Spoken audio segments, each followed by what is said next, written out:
The way she'd started humming in the mornings should have been my first clue. A tuneless, airy little sound, like a bird chirping about a worm it had just discovered. Except, the worm in this scenario was another man, and I was oblivious, busy making breakfast and packing lunches. Josie had always been a morning grump. The humming was a jarring anomaly, like a rogue color in a perfectly coordinated room. But I was happy to see her happy, or so I thought. Then came the secret getaways. She'd started using the phrase jokingly at first, almost like a bad movie line. "Oh, just a little secret getaway, darling, you wouldn't understand," she'd say with a wink, grabbing her purse and heading out. At first it was a trip to the nail salon or shopping with her sister. Harmless. Then the secret getaways started to get longer, to include overnights. "It's a wellness retreat, I need to reconnect with myself," she'd said, her eyes shifting to the side just a fraction. That's when the tiny seed of unease sprouted into a prickly vine in my gut. But I, the fool, told myself not to be an insecure husband, that it was likely me just being overly cautious. The giggling became more frequent, too. She'd be on her phone, head tilted down, and this high-pitched, almost manic giggle would bubble up. When I asked what was so funny, she'd brush it off with a, "Oh, just silly messages from the girls, nothing important." Except, I knew that wasn't true. I'd seen the way she locked her phone when I entered a room, the way her thumb hovered a little too long over the screen before putting it down. It wasn't like her at all, and as someone who knew her for over 15 years, her behavior was definitely not right. It was a Tuesday evening when I decided I'd had enough of being kept in the dark. I'd spent the day at work, running through spreadsheets, my mind more focused on my wife and what she was doing than the numbers on my computer screen. I knew she was supposed to be at her book club that night, a relatively new occurrence that began when her other excursions started. I'd even caught her looking at a new dress in the mirror before she left, twirling like a teenager, with that same damn giggle escaping her lips. The book club was at a friend's house, and I knew her well enough to know that her friend wouldn't be at home, because I had seen the friend with her kids at the park that afternoon. So, instead of heading home, I drove straight to the address of the book club. My heart hammered against my ribs, a drumbeat of dread and fury warring within me. As I neared the street, I spotted her car parked a few houses down, practically hidden behind a large bush. I parked a bit further down and walked the rest of the way.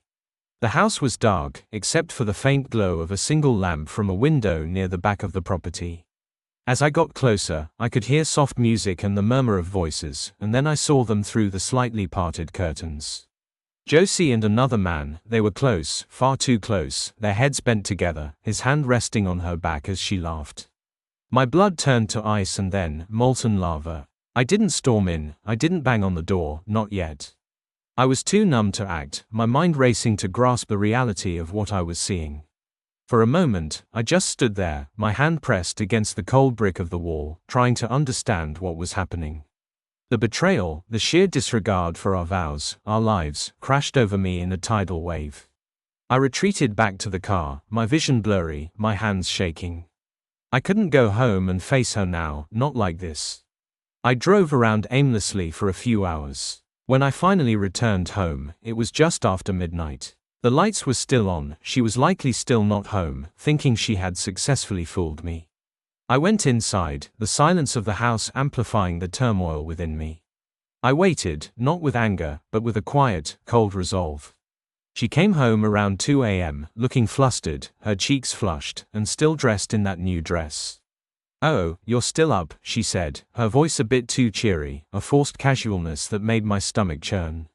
"Yes, I am," I said simply, my voice dangerously calm.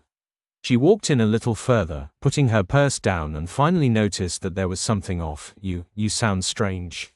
Is everything okay?" I didn't answer her right away. I looked at her, really looked at her for the first time in what felt like months. Her eyes, once so loving and kind, now felt like the eyes of a stranger, cold and calculating. I pulled out my phone. "You want to see what I've been doing since leaving the office today?" She laughed nervously. "Of course not. What are you doing?" she said, walking towards me and trying to take the phone out of my hand. I pulled it back out of her reach. "Don't worry, it's all family friendly. I'm just trying to understand why you didn't tell me your little book club was at a different location tonight." I pulled up the video. A short 20-second clip of her with her lover at the house, a clear view of them cuddling, laughing, and kissing. It wasn't grainy, it was perfectly clear and perfectly incriminating. Her face drained of all color. What is this?" she stammered, her hands flying up to her mouth. The giggling was gone, replaced by a terrified whisper. I showed her another, and another. Each one a clear indication of her betrayal. The reality of my discovery had finally caught up to her. I'd never seen her this scared. It was as if her entire world was collapsing around her. The facade she had carefully crafted for all those months had completely shattered, leaving her vulnerable and exposed. "Who is he, Josie?" I asked, my voice a low growl. She didn't answer, her eyes darting around the room, as if searching for an escape route. "Tell me now," I demanded. I held out my hand, and she flinched. It was a small gesture, but it confirmed her fear. Finally, the truth spilled out of her, a pathetic string of half-truths and weak excuses. "It was a mistake," she sobbed, her voice cracking. "It didn't mean anything. It was just something that happened." My rage was a cold, heavy thing. But I didn't yell. I didn't scream. I simply reached into my bag and pulled out a large, thick folder. "I've been busy today too, Josie. While you were having your secret getaways," I said as I dropped the folder onto the coffee table between us. I opened it, each page a carefully documented truth. My truth. The first page was a detailed timeline of her excursions, each one carefully catalogued with dates, times, and locations. The next page was a series of photos, screenshots of messages I found on her laptop, including dates, times, and names. She had been lazy enough to forget to log out, and I had gone through everything, leaving nothing unturned. "I've been tracking you, and documenting everything," I said, pointing to the pages. Her eyes widened as she scanned the contents, her breath catching in her throat. She had no idea, and she was now coming to realize the level of detail I had gone into. I turned the page again. "Here, Josie, is a detailed log of all of our shared assets. Our home, our savings, our investments. Everything," I stated coldly. The next few pages had lines and lines of text, each one stating a particular asset, and how it was going to be divided. "And here," I said, turning another page, "is the divorce paperwork, finalized and ready to be signed. I've already spoken to a lawyer and filed it, and we're getting divorced." Her mouth dropped open, and her eyes began to water. Her carefully crafted life, the one built on lies and deception, was about to crumble. I watched, impassive, as she reached for the papers, her fingers trembling as she opened each page. Her sobs became louder as she came to realize how meticulous and final it all was. There were no arguments or excuses left, no way out. She had been caught, thoroughly, and she was about to face the full consequences of her actions. Finally, I held out a pen. The cheap pen, the one from the supermarket, like the life she had created with another man. "Sign him, Josie," I said, my voice devoid of any emotion. I watched as she took the pen, her hand shaking so badly she almost dropped it, and with a final, pitiful cry she signed. She barely glanced at the document, she just knew that it was over. She crumpled to the floor, the signed papers clutched to her chest, tears streaming down her face. Her entire world, her little secret life, had just been completely dismantled. My face remained stoic, looking down at her, watching her fall. I reached for the documents she was holding, and put them back in the folder.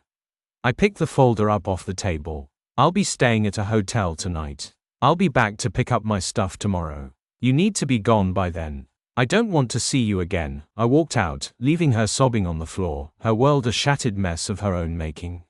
The sense of satisfaction wasn't as sweet as I had imagined. All I felt was hollow, like I had just witnessed a train crash in real time. I knew the legal process would be long and difficult, but I didn't care anymore. I was done, and she was too.